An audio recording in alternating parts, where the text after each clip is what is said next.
உங்கள் படத்தில் வந்து 100வது படமாக வந்து விஜய் தான் நடிப்பார் அப்படின்னு சொல்லிட்டு நீங்கள் இல்லை அது சஸ்பென்ஸ். அது அனைவருக்கும் நன்றி வணக்கம். இது நான் சொல்லிட்டேன்னா சொல்லிட்டேன்னா இப்போ இதுதான் ஹெட்லைன்ஸாக இருக்கும். இல்லை அது சொல்லிருந்தீங்க.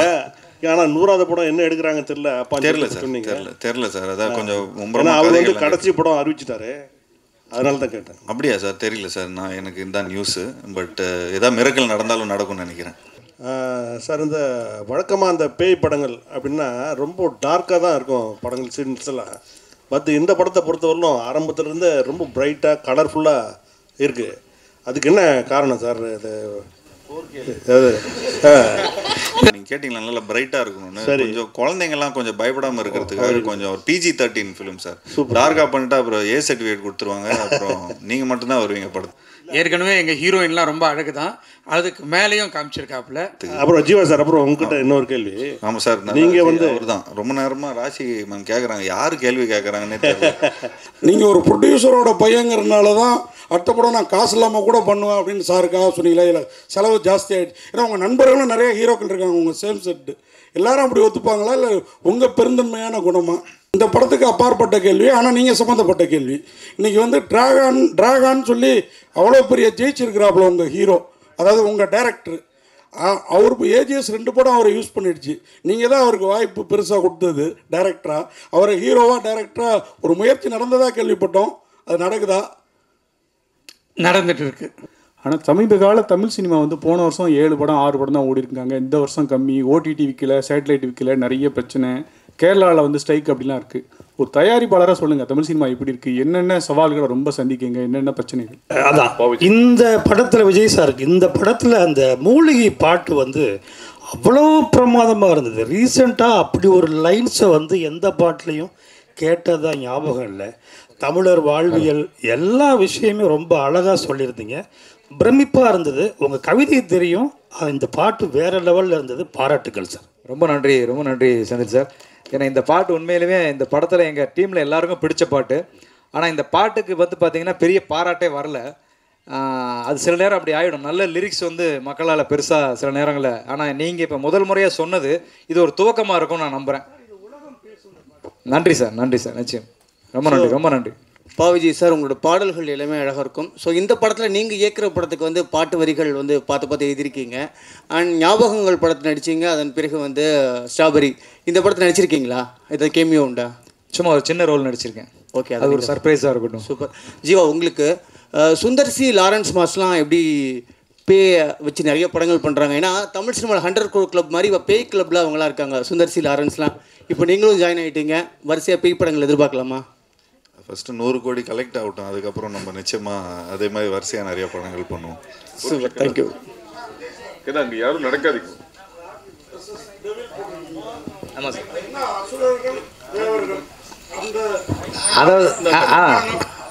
அதாவது அசுரர்கள் தேவர்கள் அந்த காலத்தில் இருந்தது இல்லை? ஆமாம். அந்த மாதிரி இப்போ ஏஞ்சல்ஸ், தேவதைகள், டெவில், ஒரு தீய சக்திக்கும் ஒரு நல்ல சக்திகளுக்கும் நடக்கிற ஒரு வார் மாதிரி ஒரு யுத்தம். அதுதான் ஒரு தீமாக இருக்கும். ஸோ அதை வந்து ஒரு ஆங்கில வார்த்தையை அதை யூஸ் பண்ணுவோம், ஏன்னா மற்ற மொழிகளுக்கும் போய் சேரணும் அப்படிங்கிறதுக்கு. அகத்தியா அப்படின்னு போட்டிங்க, ஓலைச்சோடிலாம் வேறு இருக்குது. ஜீவாவே நல்ல ஹைட்டு, அதை விட ராசிகன் தான் பயங்கர ஹைட்டாக இருக்காங்க. அகத்தியார் யார்? அர்ஜுனா? நீங்கள் கரெக்டாக கண்டுபிடிக்கிறீங்க. பட் இருந்தாலும் படத்தில் வந்து அகத்தியா வந்து ஜீவா தான். நீங்கள் அதை பார்க்கும்போது உங்களுக்கு அது தெரிஞ்சிடும், அந்த பேருக்கும் இதுக்கும் என்ன காரணம் இருக்குது அப்படிங்கிறது. ஜீவா சார் சூப்பர் குட்டே கிட்டத்தட்ட 100 படங்களுக்கு மேலே பண்ணியிருக்காங்க. அவ்வளோ பெரிய இந்தியாவில் ப்ரொடியூசரு. இந்த கதையை ஏன் அப்பாட்ட சொல்லாமல் ஐஸ்வரி சார்கிட்ட தான் சொல்லணும்னு போனீங்களே, என்ன காரணம்? எனக்கு அப்போவே அந்த ஸ்டேட்மெண்ட் அவருக்கு 1 செகண்ட் கணேஷ் சார் பதில் சொல்லுவார். இதுக்கு நான் அவங்க அப்பாவுக்கு இந்த படத்தை போட்டு காமிச்சேன், பார்த்துட்டு ரொம்ப நல்லா இருக்குது அப்படின்னாரு. அப்போ நான் ஒரே வார்த்தை சொன்னேன், சார் நீங்கள் செய்ய வேண்டியதை நான் செஞ்சுருக்கிறேன் சார்ன்னு சொன்னேன். நிச்சயமா அப்படின்னு சொல்லிட்டு ஒத்துக்கிட்டு போயிட்டார். சார் வந்து இப்போது அப்பா பார்த்துட்டிங்கன்னா இப்போ ரொம்ப செலக்டிவாக தான் படம் பண்ணுறாரு. அதில் ஏற்கனவே 99ல் ஒரு படம் வந்து நான் அப்பாவுக்கு பண்ணுறேன்னா. ஸோ இப்போது அதுக்கப்புறம் 100th ஃபிலிம் என்ன பண்ணுறாருன்னு தெரியல. பட் இப்போ அந்த 99th ஃபிலிம் ஏற்கனவே நாங்கள் டிசைட் பண்ணிட்டோம். ஏன்னா அது கிட்டத்தட்ட ஒரு 2 இயர்ஸாக அந்த ஸ்கிரிப்ட் அப்படியே இதில் இருக்குது. ஸோ இந்த படம் முடிச்சதுக்கப்புறம் அந்த ஸ்கிரிப்ட் போகிறதா இருந்தது. அதுவும் நல்ல பெரிய பட்ஜெட் படம் தான் சார். சும்மா ஒரு ஜாலிக்கு தான் நான் எப்போயா சும்மா ஒரு என்டர்டெயின்மெண்ட்டுக்காக தான் நான் சொல்லுவேன். இல்லை வீட்டுக்கு போனால் செம்ம அடி விழும். பட் இது வரைக்கும் எனக்கு தெரிஞ்ச ஒரு 6 to 8 ஃபிலிம்ஸ் வந்து அப்பா கிட்ட பண்ணியிருக்கிறேன். அண்ட் இப்போ ஈலாம் பார்த்துட்டிங்கன்னா பெரிய பட்ஜெட் ஃபிலிம்ஸ் தான் சார். பட் இப்போது இன்றைக்கி இருக்கிற காலகட்டத்தில் இந்த ஓடிடி அது இதுன்னு எல்லாமே கொஞ்சம் டிஃப்ரெண்ட்டாக பிஸ்னஸ் அப்படி இப்படின்னு கொஞ்சம் ஆகிறதுனால கொஞ்சம் பார்த்து தான் முடிவு பண்ணுறோம். பட் கணேஷ் சார் பார்த்துட்டிங்கன்னா தொடர்ந்து நிறைய படங்கள் பண்ணிகிட்ருக்காரு. இப்போது ஒரு ஃபிலிமில் வந்து ஏதோ ஒரு விதத்தில் நம்ம ஏதோ கொஞ்சம் நிறைய செலவு பண்ணிட்டா கூட அடுத்த படத்தில் நாங்கள் வந்து கொஞ்சம் அதை கழிச்சுப்போம், நாங்கள் வேறு மாதிரி நாங்கள் இது பண்ணிப்போம். பட்டு அப்பான்னா திரும்ப நான் வந்து அது வேறு கணக்கில் நான் சொல்லணும் அதுக்கு. சார் வருஷம் பண்ணலான்னு சொல்லிட்டாரு, அந்த கணக்கெல்லாம் எப்படி எதில் வருமா சார்? நிச்சயமாக சார். இது வந்து இது வந்து நாங்கள் பிஸ்னஸாக பண்ணல. இப்போ ஆக்சுவலி பார்த்துட்டிங்கன்னா கணேஷ் சார் வந்து அவருக்கு எவ்வளோ பிஸ்னஸ் இருக்குது, எவ்வளோ விஷயங்கள் இருக்குது. அதே மாதிரி எங்ககிட்டயும் ஒரு ப்ரொடக்ஷன் கம்பெனி இருக்குது. பட் ஒரு பேஷனாக தான் இது ஒரு விஷயத்த பண்ணுறோம். ஸோ இன்றைக்கி இப்போ பாவிஜய் சார் வந்து அவரோட ட்ரீம்ஸ் வந்து எல்லா விதத்துலேயும் வேறு ஏதோ ப்ரொடக்ஷன் கிட்ட எடுத்துகிட்டு போகாமல் ஒரு நல்ல ஒரு ப்ரொடக்ஷனுக்கு வந்தால் அவரோட ட்ரீம்ஸ் ஃபார்வர்ட் போகும். ஸோ அந்த மாதிரி தான் நான் வந்து கொஞ்சம் புது டைரக்டர்ஸ், அது இல்லாமல் ஒன் ஃபிலிம் பண்ண டைரக்டர்ஸ் எல்லாமே கணேஷ் சார்கிட்ட எடுத்துகிட்டு வருவேன். அண்ட் அது இல்லாமல் அவங்கக்கிட்ட நிறைய ஒரு தொடர்ந்து படங்கள் பண்ணிகிட்டே வந்துட்டுருக்குறாங்க. ஸோ அந்த தேட்டர்ஸ் அந்த இது, ஸோ அதனால் வருஷம் வீட் லைக் டு டூ. அண்ட் நாங்களும் அதுக்கேற்ற மாதிரி இப்போது கொஞ்சம் வருஷம் படம் பண்ணுறதுனால அதுக்கேற்ற மாதிரி கதைகளும் எங்களுக்கு டைரக்டர்ஸ் எழுதுவாங்க. டேரக்டர் சார், சார் இப்போ வெள்ளைக்காரங்களாம் வரும்போது நம்மளை ஓலைச்சுவடிகள்லாம் அழிச்சிட்டாங்க, நிறைய அழிச்சிட்டாங்க, நிறைய மறைக்கப்பட்டது. ஸோ அதெல்லாம் காட்டுவீங்களா, இல்லை படத்தில் சீன்ஸ்லாம் இருக்கா? இல்லை இருக்குது. தமிழ் அந்த ஓலைச்சுவடிகள் சார்ந்த ஒரு காட்சியை வச்சுருக்கோம். அர்ஜுன் சார் வர்ற காட்சியில் ஒரு நல்ல ஒரு அழகான காட்சி, நீங்கள் கண்டிப்பாக அதை ரசிப்பீங்கன்னு நினைக்கிறேன். ஏன்னா அது படம் பார்த்த எங்கள் எல்லாருக்குமே, இப்போ சார்லேருந்து எல்லாருமே அந்த காட்சியை ரொம்ப விரும்பினாங்க. ஸோ அந்த அர்ஜுன் சாரோட சீனில் அந்த ஒரு ஓலை சுவடியும் நம்முடைய தொன்மையான தமிழில் அவர் பேசுகிற ஒரு காட்சியும் ஒரு இருக்குது. அது நிச்சயமாக அது ஒரு நல்ல ஒரு பேசப்படுற ஒரு காட்சியாக இருக்கும். சார் விஜய் சார் வாழ்த்துக்கள். நன்றி சார். படத்தை பார்க்கப்போ 2 பீரியடை மென்ஷன் பண்ணியிருக்கீங்க. ஒன்று பிரிட்டிஷா இல்லை ஃப்ரெஞ்ச் பீரியட் வருமா? ஃப்ரெஞ்சு தான். அர்ஜுனுக்கும் ஜீவாக்கும் கனெக்ஷன் ஏதாவது இருக்குமா? இருக்குது. கதையில் கனெக்ஷன் இருக்குது. 2 பேருக்கும் ஒரு தொடர்பு இருக்கும். அது என்னங்கிறத நம்ம ஸ்க்ரீன் பிளேவாக சொல்லுவோம். என்னவா வர்றாரு சார் கேரக்டர்? ஜீவா சார் வந்து அகத்தியாவாக வர்றாரு. அகத்தியானா அதாவது கேரக்டராக சொல்லுங்க. படத்தில் வந்து அவர் வந்து ஒரு ஆர்ட் டைரக்ஷன் பண்ணுற ஒரு ஆர்ட் டைரக்டராக அறிமுகமாகிறாரு. ஸோ அதுலேருந்து அவர் ஆரம்பிக்கிற தொழிலிருந்து அவருக்கு ஒரு சின்ன ஒரு ஸ்பார்க் கிடைக்குது. நம்ம பண்ணிட்டு இருக்கிறது சரியா இல்லையா, அப்போ அவர் ஒரு கேட் ஓப்பன் ஆகுது. அதுலேருந்து கதை அப்படி ஆரம்ப புள்ளி அதுதான். அவங்க வந்து அவங்க கூடவே படித்த ஒரு லவ்வர், அந்த மாதிரி ஒரு ஆர்கிடெக்டாக இருக்காங்க ராஷிகண்ணா. டேரக்டர் சார், இப்போ நம்ம ஹீரோ வந்து ஒரு விஷயம் கேட்டாங்கன்னா கண்டிப்பாக டேரக்டர் வந்து ஒரு ஹெல்ப் பண்ணுவாங்க. ஏதாவது ஒரு விஷயம் வந்து கதையாவது போடுவாங்க. ஆனால் அவர் சொல்லியிருக்க வருத்தப்பட்டார், வேறு எனக்கு ஒரு பாட்டு கேட்டோம் கொடுக்கவே இல்லை, கடைசி வரைக்கும் என்னை வந்து ஒதுக்கே வச்சுட்டாங்கன்ட்டு.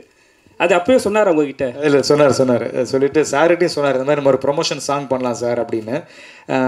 இந்த படத்துலேயே வந்து 6 பாட்டு வைக்க வேண்டியதாகிடுச்சு. ஏன்னா காட்சிகள் நகர்த்துறதுக்கு சில நேரங்கள் பாட்டு வந்து இப்போ சொன்ன மாதிரி அந்த மூலிகை சாங்கில் நிறைய காட்சிகள் நகரும். ஸோ இப்படி ஒரு பாட்டுக்குள்ளேயும் காட்சி நகர்றதால தனிப்பட்ட பாட்டு வைக்க முடியல, ஒரு டூயட் சாங் அப்படின்னு போக முடியல. அதனால தான் அவர் ரொம்ப என் மேலே ரொம்ப பிரியமாக இருப்பா அப்படி Jeeva sir. Sir Vijay sir வாழ்த்துக்கள் சார். நன்றி சார். எங்கே sir? Sir Mani sir. Sir Jayachandran sir. Sir இந்த வழக்கமாக அந்த பேய் படங்கள் அப்படின்னா ரொம்ப டார்க்காக தான் இருக்கும் படங்கள், சீன்ஸ் எல்லாம். பட் இந்த படத்தை பொறுத்தவரையிலும் ஆரம்பத்துலேருந்து ரொம்ப பிரைட்டாக கலர்ஃபுல்லாக இருக்குது. அதுக்கு என்ன காரணம் சார்? அதுக்கு காரணம் வந்து டிஓபி பதி தான். இந்த படத்துக்காக அவர் ரொம்ப ஒர்க் பண்ணி நல்லா வரணும், எல்லாரையும் ரொம்ப அழகாக காமிக்கணும். ஏற்கனவே எங்கள் ஹீரோயின்லாம் ரொம்ப அழகு தான், அதுக்கு மேலேயும் காமிச்சிருக்காப்புல, ரொம்ப பிரைட்டாக பண்ணியிருக்காப்புல. இதுக்காக ரொம்ப மெனக்கெட்டு பண்ணியிருந்தாப்புல. இல்லை அதுக்காக கேட்கல சார். இப்போது டார்க்காக எடுக்கிறாங்கன்னாக்கா இந்த பயம் வந்து கொஞ்சம் அதிகமாக இருக்கும். இல்லை அந்த மாதிரி காட்சிகளுக்கு அப்படி தான், அந்த மாதிரி காட்சிகள் அப்படி இருக்கு. அந்த மாதிரி அதாவது இப்போது அந்த ஆவி சம்மந்தப்பட்ட காட்சிகள்லாம் வந்து அப்படி தான் இருக்கும். நம்ம மேக்ஸிமம் ட்ரெய்லர் அந்த ஷாட் ரொம்ப இருட்டாக இருக்குன்னு போடலை. ஆமாம். பட் நீங்கள் படமாக பார்க்கும்போது அந்த காட்சிகளுக்கான லைட்டிங்கோ அது அந்த மாதிரி தான் இருக்கும். சார் அப்புறம் ஜீவா சொல்லுங்கள் சார். சார் அது நீங்கள் கேட்டிங்களா நல்லா பிரைட்டாக இருக்கணும்னு, கொஞ்சம் குழந்தைங்கள்லாம் கொஞ்சம் பயப்படாமல் இருக்கிறதுக்காக கொஞ்சம் ஒரு PG-13 ஃபிலிம் சார். டார்க்காக பண்ணிட்டு அப்புறம் A சர்டிஃபிகேட் கொடுத்துருவாங்க, அப்புறம் நீங்கள் மட்டும்தான் வருவீங்க படத்துக்கு. அப்புறம் ஜீவா சார், அப்புறம் உங்ககிட்ட இன்னொரு கேள்வி. ஆமாம் சார், நீங்கள் வந்து அவர் தான் ரொம்ப நேரமாக ராசி மேம் கேட்குறாங்க, யார் கேள்வி கேட்குறாங்கன்னே தெரியல. ஸோ அப்புறம் சார் இந்த உங்கள் படத்தில் வந்து 100வது படமாக வந்து விஜய் தான் நடிப்பார் அப்படின்னு சொல்லிட்டு நீங்கள் இது நான் சொல்லிட்டேன்னா இப்போ இதுதான் ஹெட்லைன்ஸாக இருக்கும். இல்லை அது சொல்லிருந்தீங்க. ஆனால் 100வது படம் என்ன எடுக்கிறாங்க தெரியல. அப்பா தெரியல சார், தெரியல சார். அதான் கொஞ்சம் அவர் வந்து கடைசி படம் அறிவிச்சிட்டாரு, அதனால தான் கேட்டேன். அப்படியா சார்? தெரியல சார், நான் எனக்கு இந்த நியூஸு. பட் ஏதாவது மிரக்கல் நடந்தாலும் நடக்கும்னு நினைக்கிறேன். Director sir, hello director sir, இந்த படத்தோட மூளை வந்து திருமூலர்லேருந்து எடுத்தீங்களா? ஒன்று, சித்த வைத்தியத்தை எந்த விதத்தில் இதை கொண்டு வரீங்க சார்? சார் அது கதை, அது ஒரு அந்த கதையோடைய லைனில் இருக்கும். அது இப்போ அதை நம்ம அதோட பதிலாக சொன்னோம்னு வைங்களேன், அப்போ உங்களுக்கு படம் ஃபஸ்ட்டு 27ஆம் தேதி பார்க்கும்போது அதோடைய சுவாரஸ்யம் லைனாக சொன்னால் இது ஒன்றே ஒன்று தான் சார். நம்மளுடைய மக்கள் தலைவர் எம்ஜிஆர் பாட்டு தான் சார். என்ன வளம் இல்லை இந்த திருநாட்டில், ஏன் கையை ஏந்த வேண்டும் வெளிநாட்டில். இவ்வளோதான் சார் இதனுடைய ஒன்லைனு. சார் ஒரு அந்த அவர் நீங்கள் கேட்குறது புரியுது. உங்களுக்கு மட்டும் எக்ஸ்க்ளூசிவாக 27 ஈவினிங் இங்கே காமிச்சிடணும் சார். ஜீவா சார், நீங்கள் ஒரு ப்ரொடியூசரோட பையங்கிறதுனால தான் அடுத்த படம் நான் காசு இல்லாமல் கூட பண்ணுவேன் அப்படின்னு சாருக்காக சொன்னீங்களா? இல்லை செலவு ஜாஸ்தி ஆகிடுச்சு? ஏன்னா உங்கள் நண்பர்களும் நிறைய ஹீரோக்கள் இருக்காங்க உங்கள் சேம் செட்டு, எல்லாரும் அப்படி ஒத்துப்பாங்களா இல்லை உங்கள் பெருந்தன்மையான குணமா? இல்லை சார், இது வந்து எங்கள் அப்பா எங்களுக்கு சொல்லி கொடுத்தது. சாதாரணமாக இப்போ பாருங்களேன், இப்போ இந்த மாதிரி நான் எதாவது சம்பளமே கேட்டேன்னு வச்சுங்களேன், சார் எனக்கு இவ்வளோ கோடி கொடுங்க அவ்வளோ கோடிங்க கொடுங்கன்னா ஸ்ட்ரைட்டாக எங்கள் அப்பா சாருக்கு ஃபோன் பண்ணிவிடும். அதெல்லாம் அவனுக்கு அவ்வளோ கொடுக்காதீங்கன்னு சொல்லிவிடுவாங்க. நீங்கள் படத்தில் செலவு பண்ணுங்கள், நல்ல புது டைரக்டரை போடுங்க, அண்டு ப்ராடக்ட்டுக்கு வந்து நீங்கள் முக்கியத்துவம் கொடுங்க. அப்புறம் அது வந்து நல்லா பிஸ்னஸ் ஆனதுக்கப்புறம் அதுக்கப்புறம் அடுத்த படத்தில் திரும்ப அதே இன்வெஸ்ட்மெண்ட்டை நீங்கள் வந்து இன்னும் நல்ல பிரம்மாண்டமான படம் ஆகிடுங்க அப்படின்னு தான் சொல்லுவார். அதுதான் அப்பாவோட சீக்ரெட்டு. அதனால தான் நிறைய ஃபிலிம்ஸ் எடுக்க முடிஞ்சுது. சார் ப்ரொடியூசர் சார், இது இந்த படத்துக்கு அப்பாற்பட்ட கேள்வி, ஆனால் நீங்கள் சம்மந்தப்பட்ட கேள்வி. இன்றைக்கி வந்து ட்ராகான்னு சொல்லி அவ்வளோ பெரிய ஜெயிச்சிருக்கிறாப்புல உங்கள் ஹீரோ, அதாவது உங்கள் டைரக்டர். அவருக்கு ஏஜிஎஸ் 2 படம் அவரை யூஸ் பண்ணிடுச்சு. நீங்கள் தான் அவருக்கு வாய்ப்பு பெருசாக கொடுத்தது டைரக்டராக. அவரை ஹீரோவாக டைரக்டராக ஒரு முயற்சி நடந்ததாக கேள்விப்பட்டோம், அது நடக்குதா? நடந்துட்டு இருக்கு. விஜய் சார்,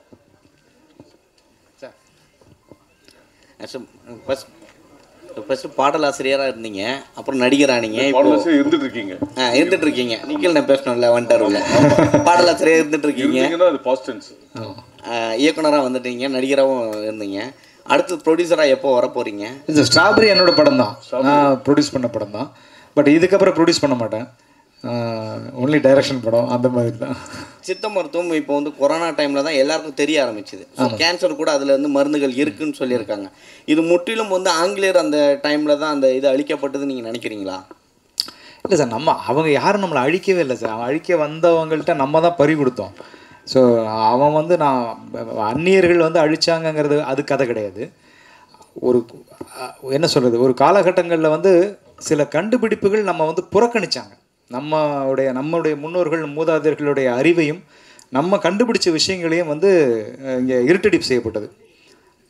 அந்த மாதிரியான ஒரு சம்பவத்தை நான் படிக்கும்போது தான், அடடா இப்படி ஒரு விஷயத்த நம்ம ஆளுங்க தான் கண்டுபிடிச்சிருக்காங்களா, இது உலகத்துக்கு தெரியாமல் போயிடுச்சே. ஆனால் வந்து யாரோ கண்டுபிடிச்சதா எங்கெங்கேயோ பேசி பெரிய பெரிய பாராட்டுகளும் விருதுகளும் வாங்கிட்டு இருக்காங்களே அப்படின்னு ஒரு எண்ணம் ஏற்பட்ட போது அதை தான் ஒரு தீப்பொறியை எடுத்து இந்த கதை பண்ணும் சார். அப்படி தான் இந்த கதை உருவாச்சு. விஜய் சார், சார் என் இனிய பொன்னிலாவே படத்தில் இடம்பெறுமா இல்லை இங்கே மட்டும் காட்டப்பட்டதா? அதுக்கு முறைப்படி அனுமதி வாங்கி யூஸ் பண்ணிங்களா? அது மொத்த டீட்டெயில் சொல்லுங்கள் சார். ஏன்னா அதை பற்றி ஒரு கேஸ் இருக்குது இல்லையா?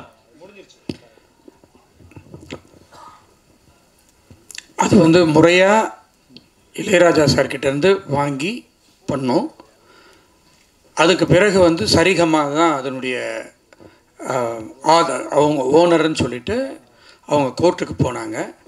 கோர்ட்டுக்கு போயிட்டு கோர்ட்டில் கேஸ் நடந்துகிட்டு இருக்கும்போது நாங்கள் சரிகம்மா கிட்ட பேசி அவங்களுக்கு தேவையான பணத்தை கொடுத்து அதை வாங்கியாச்சு.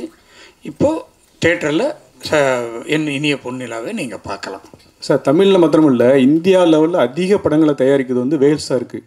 ஆனால் சமீப கால தமிழ் சினிமா வந்து போன வருஷம் 7 படம் 6 படம் தான் ஓடி இருக்காங்க. இந்த வருஷம் கம்மி, ஓடிடி விற்கல, சேட்டலைட் விற்கல, நிறைய பிரச்சனை, கேரளாவில் வந்து ஸ்ட்ரைக் அப்படிலாம் இருக்குது. ஒரு தயாரிப்பாளராக சொல்லுங்கள், தமிழ் சினிமா எப்படி இருக்குது, என்னென்ன சவால்களை ரொம்ப சந்திக்குங்க, என்னென்ன பிரச்சனைகள்? தமிழ் சினிமா வந்து நல்ல முறையில் கரெக்டாக பண்ணால் நல்லா வரும். அதை சிலர் வந்து தவறாக பண்ணிடுறாங்க, அதனால் மாட்டிக்கிறாங்க. அதை வந்து கரெக்டாக ஒரு சினிமாவாக எடுத்து பார்த்து பண்ணாக்கா நிச்சயமாக வெற்றி படும். நமக்கு ரொம்ப முக்கியம் வந்து கண்டென்ட் தான். கண்டென்ட் நல்லா இருந்தால் நிச்சயமாக அது வெற்றி பெறும். சார் விடிவி 2 எப்போ எதிர்பார்க்கலாம்? விடிவி 2 இப்போதைக்கு இல்லை. பிடிகே பார்ட் 2 தான் இப்போதைக்கு இல்லை. ஏன்னா வேறு நிறைய பார்ட் 2 இருக்குது. அதை கூடிய விரைவில் அனௌன்ஸ் பண்ணுவோம். ஜீவா சார், உங்கள் லுக்கு வந்து பயங்கர ஸ்மார்ட்டாக இருக்குது. ஜிப்சி மாதிரியே. ஜிப்சி செகண்ட் பார்ட் ஏதாவது போயிட்டு இல்லை, இந்த லுக்கு வந்து இட்ஸ் ஆக்சுவலி வேலையெல்லாமல் இருக்கிற லுக்கு இது. ராசிகண்ணா மேம் நல்லா நீங்கள் பார்க்குறதுக்கு ஹாலிவுட் ஹீரோயின் மாதிரி இருக்கீங்க. இன்னமும் தமிழ்லேயும் ஹிந்திலையுமே சுற்றிட்டு இருக்கோங்கிற ஃபீலிங் ஏதாவது இருக்கா? ஏன்னா எதுவும் வாய்ப்பு வந்ததா ஹாலிவுட் சைட்லேருந்து? நீங்கள் நடந்து வர்றப்போ பார்த்து நானே மறந்துட்டேன்.